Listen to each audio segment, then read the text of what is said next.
Hey, welcome back to my channel. Today we're going to be making some fun fall treats for cheap. Most of the supplies that you're going to see me using I got from the Dollar Tree. Some things I had to substitute, but usually you can pick those things up at the Dollar Tree except for apples. I mean, Dollar Tree don't sell fresh produce. But other than that, pretty much everything I'm using you can find from the DT. So, instead of me rambling about these fall treats that you can make for cheap, why don't I just show you what I'm talking about? Let's get into this. Today really is the perfect day to make fall treats. It is raining here. I'm feeling all the warm and cozy moods. I got it going on today. Look at these cute little kittens on my porch. My family and I are trying to take care of and feed. I wish they can come in, but my big dog Dozer won't allow it, but they're so cute.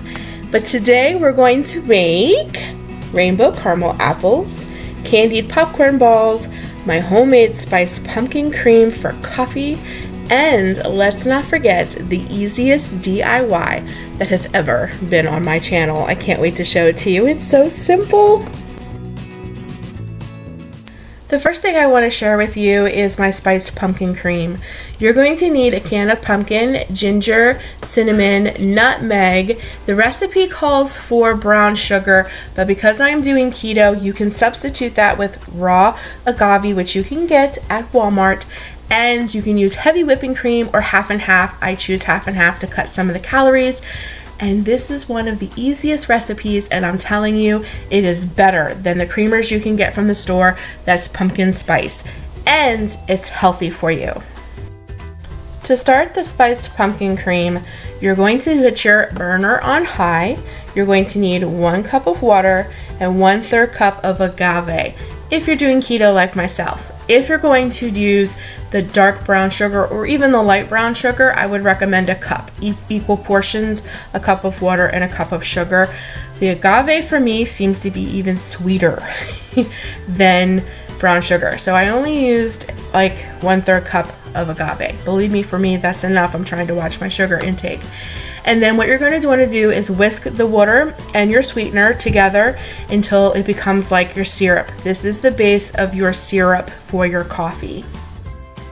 Once your syrup mixture comes to like a bubble, it's not boiling, but it's almost there, you're going to add 3 big tablespoons of your pumpkin puree. I did heaping because I really love the pumpkin flavor. You can use that as your own discrepancy. Then I use a half a cup of my half and half. Then you're going to add your seasonings. Now I wanted to keep this like DT style, and DT does not sell pumpkin spice. So I did the ginger, the cinnamon, and the nutmeg. And listen, that is all up to you guys as well. I prefer the spices, so as you can see, I did a lot. If you like less, do less. But if I had to guess, I would think they were 2 teaspoons of each thing. Then you're going to whisk it together, and then you're going to bring that to a rolling boil once it's all combined. Oh my gosh, guys, I wish you had smell-o-vision and you can smell this at this point. It smells amazing. It's definitely fall in a pot, and I would just let this boil in my house just to bring the good smells in because it smells amazing. Now once your mixture has boiled for a good 10 minutes, you're going to want to strain the mixture because you did use real pumpkin puree. So you need to strain it through a very fine strainer so that the pumpkin doesn't clog whatever device you're going to use, and you don't have like big clumps of pumpkin floating around in your spiced pumpkin cream that you're going to pour in your coffee. And as you can see as I move the strainer, that is all pumpkin. You do not want that in your coffee unless you like little chunks of pumpkin floating around in your coffee. So once it's strained, it's ready to go into whatever little bottle that you want to put it in. I have this cute little bottle that's actually supposed to be used for salad dressing, but I wanted to use as much as I can from the Dollar Tree, so I'm going to use this Dollar Tree bottle that's supposed to be for salad dressing for my spiced pumpkin cream to be able to pour it into my coffee, and it works great.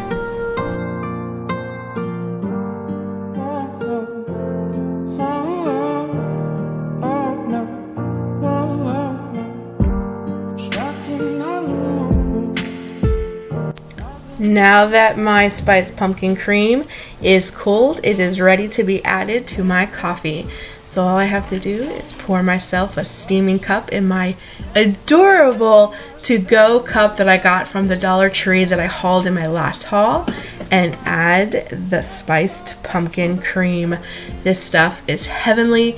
It is good for you. There's no preservatives. There's no additives. It is homemade, and it is the bomb, if I have to say so myself. And when you're done with it, you refrigerate it for the next use. So delicious, my friends.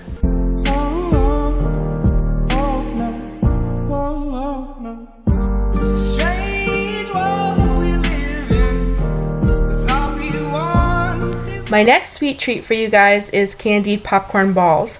You're going to need, of course, popcorn, butter, you're going to need candy corn, some sprinkles, and marshmallows. The caramels are there because I thought caramel popcorn, but after I used the marshmallows, I realized that was sweet enough and I didn't need the caramels, but you use it if you want.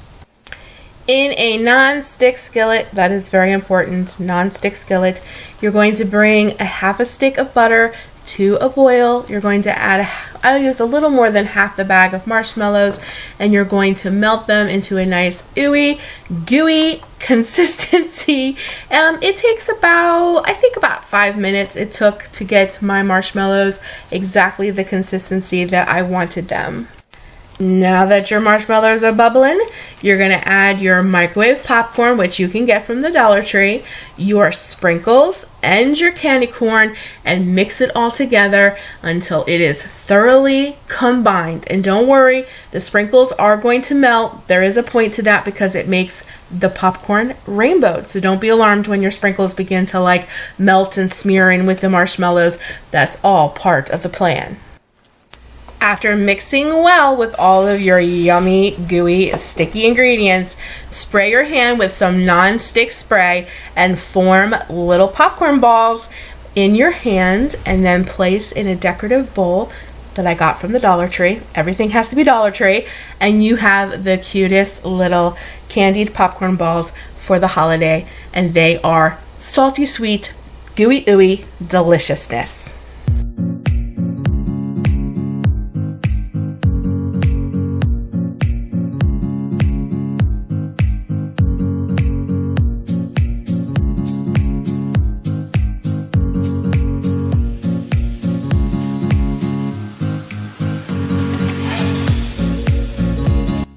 So for the easiest Dollar Tree DIY ever for the spooky month is all you need is one of these large white candles from the DT, some kind of black marker. I cannot find my Sharpie, so I'm hoping this one works. Some twine and a pair of scissors. Behold how easy this is. So the first thing you're going to do is take your baker's twine and you're going to wrap the top. What you're going to do is you're going to start it kind of in the middle so that you have two ends, like so. Ooh, bad focus. Like so that when you continue to wrap it around, you'll get down to the end and be able to tie a bow.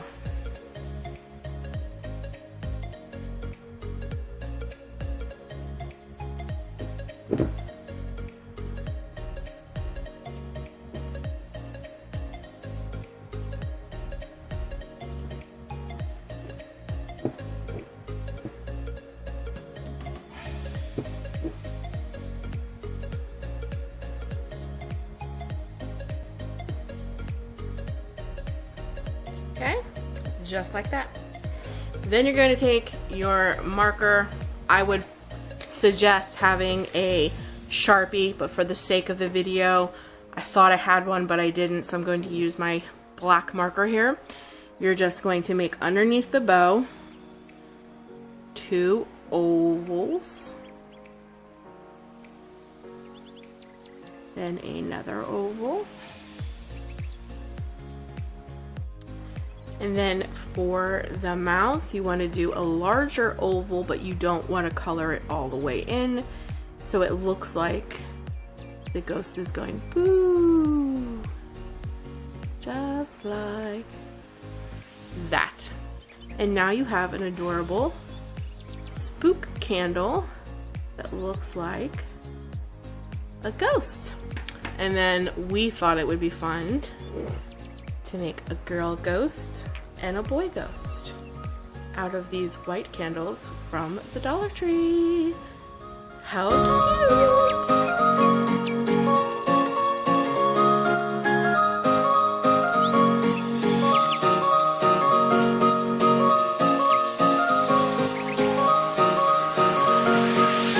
For our last easy, simple treat, we're going to do sliced rainbow caramel apples.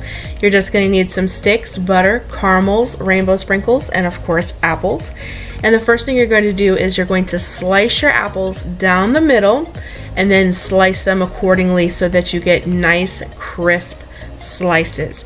Instead of making a whole caramel apple, I feel like this would be so much easier for little fingers, and I like it that way too because I feel like you get more caramel on a little apple slice than you would on a whole apple. If that makes sense. You just stick your little stick right through the center of it, and then you're ready to make your caramel.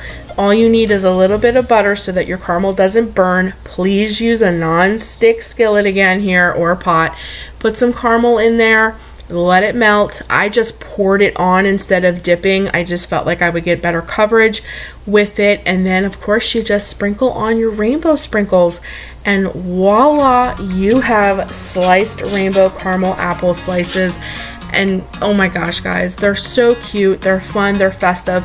And of course, if your DT has Halloween sprinkles, it would be even better. My DT only had the rainbow sprinkles, and I wanted to keep my video DT friendly, so I used them. But I bet you other Dollar Trees around about would have Halloween sprinkles, and then that would even make it more fun for little people and even big people alike.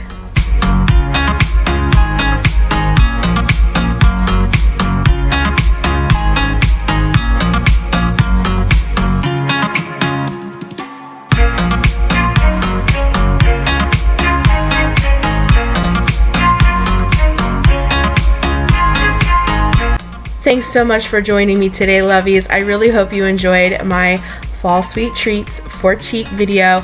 I had so much fun making these. My family had fun tasting these, and I loved my coffee. Couldn't ask for a better fall rainy day spent baking for my family, and it wasn't really even baking, it was just fun ways to make fall treats that kind of look like I spent a lot of time, but I didn't.